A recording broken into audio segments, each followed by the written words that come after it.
منذ فجر تاريخ التشيع ألف سليم بن قيس الهلالي رضوان الله تعالى عليه كتابه الذي ضمنه عشرات الأحاديث في النيل من أبي بكر وعمر وعثمان وعائشة وحفصة ومعاوية وأضرابهم عليهم جميعا لعائن الله. ماذا ذكر في كتابه؟ كثيرا من العناوين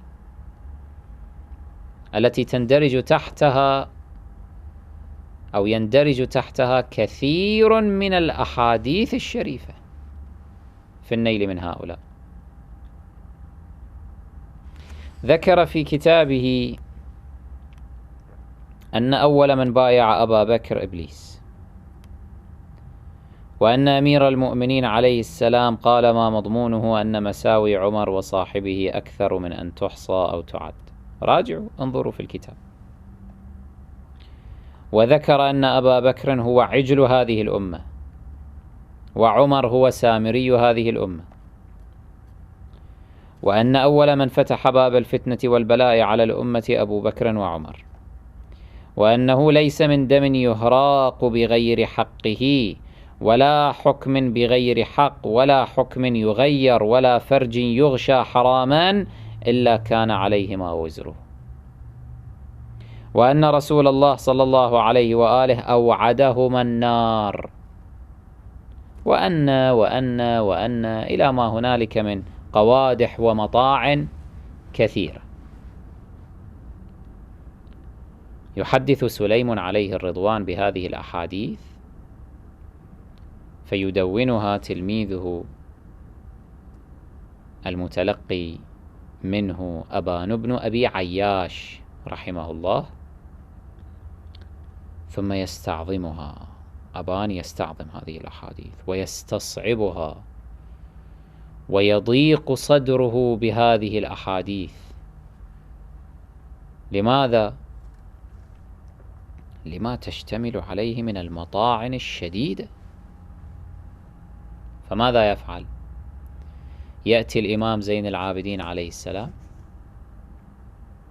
وتكون المفاجأة أن الإمام عليه السلام يصدق ما حدث به سليم ويترحم عليه، ويؤكد أن جميع المهاجرين والأنصار والتابعين هالكون في النار إلا من اتبع منهم أهل البيت صلوات الله عليه.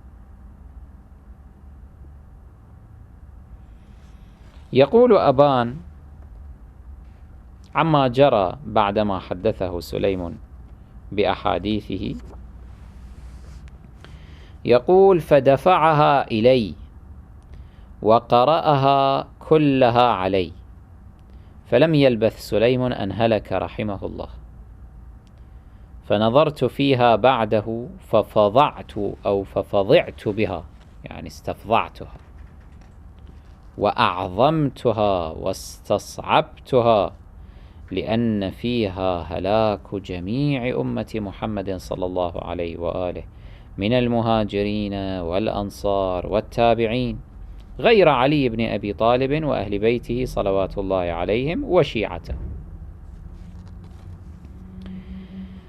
فحججت من عامي ذلك، فدخلت على علي بن الحسين عليهما السلام، وعنده أبو الطفيل عامر بن واثلة صاحب رسول الله صلى الله عليه وآله، وكان من خيار أصحاب علي عليه السلام.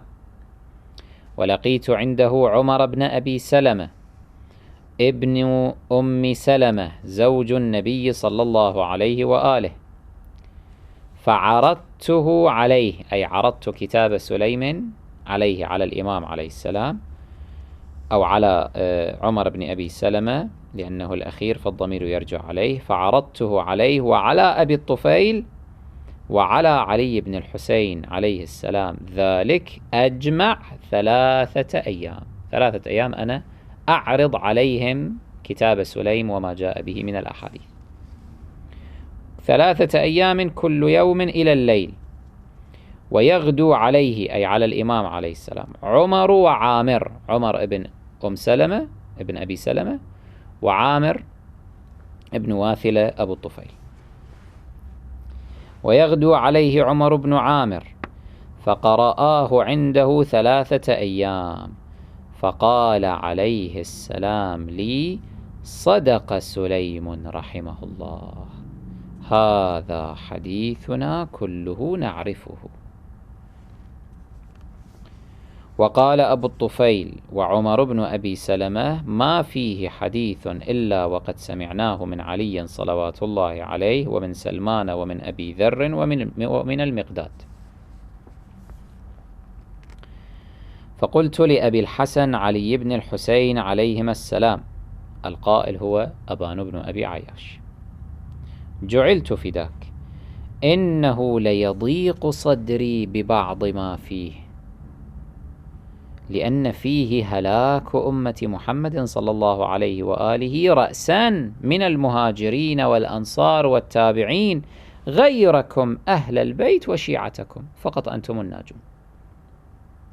فقال عليه السلام: يا أخا عبد القيس، أي يا أبان بن أبي عياش الذي تنتمي لقبيلة عبد القيس، يا أخا عبد القيس، أما بلغك أن رسول الله صلى الله عليه وآله قال: إن مثل أهل بيتي في أمتي كمثل سفينة نوح في قومه، من ركبها نجا ومن تخلف عنها غرق، وكمثل باب حطة في بني إسرائيل، إلى آخر الحديث الشريف عن الإمام زين العابدين صلوات الله عليه.